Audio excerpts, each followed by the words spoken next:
Hello friends, आपका एक बार फिर से स्वागत है आपके अपने यूट्यूब चैनल यानी टेक इट टैक्स पर।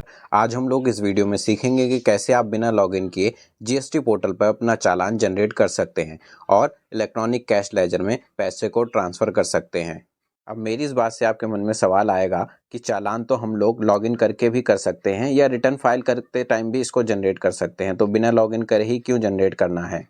तो दोस्तों, ये इसलिए भी ज़रूरी है, माना कि आपकी मल्टीपल ब्रांचेस हैं अलग अलग स्टेट में, पर पेमेंट आप खुद एक जगह से करते हैं, पर जीएसटी की रिटर्न फाइल आपका सीए या अकाउंटेंट करते हैं जो उस स्टेट में है।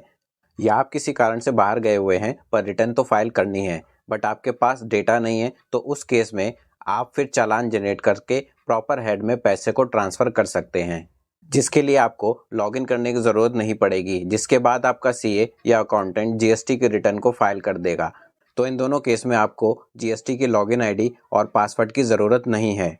आप बस सिंपल से स्टेप को फॉलो करके आपके ऑफिस या शॉप से दूर होकर भी इस काम को कर सकते हैं, ताकि आपके ऊपर जीएसटी की कोई टैक्स लायबिलिटी ना बने। तो अगर आप चाहते हैं कि आपका काम और भी आसान हो और आप पेनल्टी से भी बचना चाहते हैं, तो इस वीडियो को अंत तक ज़रूर देखिए। अगर आपने अब तक इस चैनल को सब्सक्राइब नहीं किया है तो प्लीज़ इसको सब्सक्राइब करें, ताकि आपको आगे भी अच्छे अच्छे वीडियो मिलते रहें। अब इस वीडियो को आगे बढ़ाते हैं और जानते हैं कि आपको क्या क्या स्टेप्स फॉलो करने हैं। सबसे पहले आपको जीएसटी के ऑफिशियल वेबसाइट पर जाना है। वेबसाइट खुलने के बाद आपको सर्विसेज का ऑप्शन मिलेगा, इस पर क्लिक करें। इस पर क्लिक करने के बाद आपको पेमेंट वाले ऑप्शन पर क्लिक करना है, जिसके बाद आपको क्रिएट चालान वाला ऑप्शन पर क्लिक करना होगा। जिसके बाद एक न्यू स्क्रीन ओपन होगी, जिसमें आपको जीएसटी नंबर इंटर करना होगा। जिसके बाद आपको प्रोसीड वाले ऑप्शन पर क्लिक करना होगा, जो आपके लिए रीजन फॉर चालान वाली एक न्यू स्क्रीन ओपन करेगा, जिसमें आपको सेकंड ऑप्शन यानी एनी अदर पेमेंट वाले रेडियो बटन को सिलेक्ट करना है और प्रोसीड बटन पर क्लिक करना होगा। इसके बाद जो स्क्रीन आएगी वो होगी डिटेल ऑफ टैक्स पेयर, यानी इसमें आपके बिजनेस की सारी डिटेल्स होगी, जिसको आपको वेरीफाई करना है कि डिटेल्स आपके बिजनेस की है और सही है या नहीं है, और आपको जिस हेड में टैक्स पे करना है, कितना करना है, वो डाल दें। यानी आपको जीएसटी के टैक्स की पेमेंट करनी है या इंटरेस्ट की पेमेंट करनी है या पेनल्टी की पेमेंट करनी है या फी या अदर पेमेंट है कोई, और कितनी अमाउंट की है वो अमाउंट सीजीएसटी की है या एसजीएसटी की है या आईजीएसटी की है या फिर सेस है, वो अमाउंट बस वहां डाल देना है। जिसके बाद आपको पेमेंट मोड को सिलेक्ट करना है। इसमें 3 ऑप्शन है। पहला ई पेमेंट, दूसरा ओवर द काउंटर और तीसरा एनईएफटी या आरटीजीएस। मैंने इसमें ई पेमेंट का ऑप्शन सेलेक्ट किया है। जिसके बाद मैंने जनरेट चालान पर क्लिक किया, तो जीएसटी पोर्टल ने मेरे से जीएसटी नंबर को फिर से डालने का ऑप्शन दिया है, ताकि गलती से वो पेमेंट किसी और के जीएसटी नंबर पे ना चली जाए। जीएसटी नंबर फिर से डालने के बाद प्रोसीड पर जब आप क्लिक करेंगे तो आपका चालान जनरेट हो जाएगा। चालान जनरेट होने के बाद आपको एक बात का ध्यान रखना है कि चालान में ऊपर की तरफ एक सीपिन नंबर होता है, आपको वो लिख लेना है।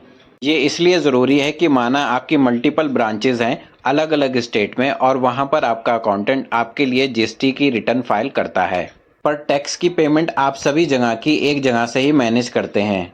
तो कभी कभी ऐसा होता है कि पेमेंट करते टाइम पेमेंट में प्रॉब्लम आ जाती है, तो आप इस सीपिन नंबर से उसका स्टेटस देख सकते हैं। इसके लिए आपको लॉगिन करने की ज़रूरत नहीं पड़ती। तो अब इस वीडियो में आगे बढ़ते हैं, जिसमें आपका चालान तो अब सक्सेसफुली जनरेट हो गया है। अब आपको टैक्स की पेमेंट करने के लिए मोड ऑफ पेमेंट सेलेक्ट करना है। मैंने इसमें यूपीआई का ऑप्शन सेलेक्ट किया था, और डेबिट कार्ड या क्रेडिट कार्ड और यूपीआई से पेमेंट कैसे करनी है, इस पर मैंने बहुत टाइम पहले एक वीडियो बना दिया था। अगर आप उस वीडियो को देखना चाहते हैं तो उसका लिंक डिस्क्रिप्शन में दिया हुआ है। अब मोड ऑफ पेमेंट को सिलेक्ट करने के बाद आपको मेक पेमेंट पर क्लिक करना है और पेमेंट को कंप्लीट करना है।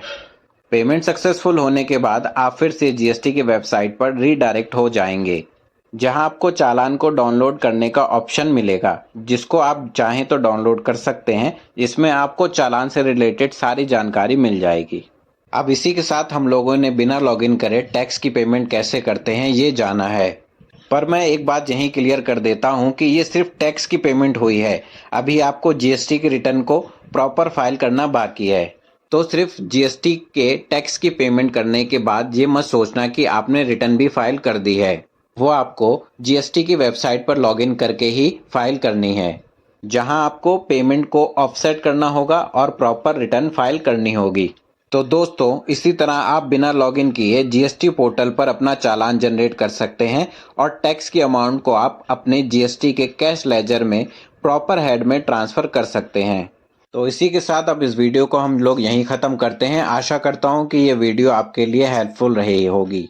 अगर आपको किसी स्पेसिफिक टॉपिक पर वीडियो चाहिए है तो आप मुझे कमेंट्स बॉक्स में बता सकते हैं ताकि मैं आपके लिए उस टॉपिक पर वीडियो बना सकूं। इसी के साथ आप सबसे फिर मुलाकात होगी एक नए वीडियो में। जब तक के लिए आप अपना ख्याल रखें। धन्यवाद।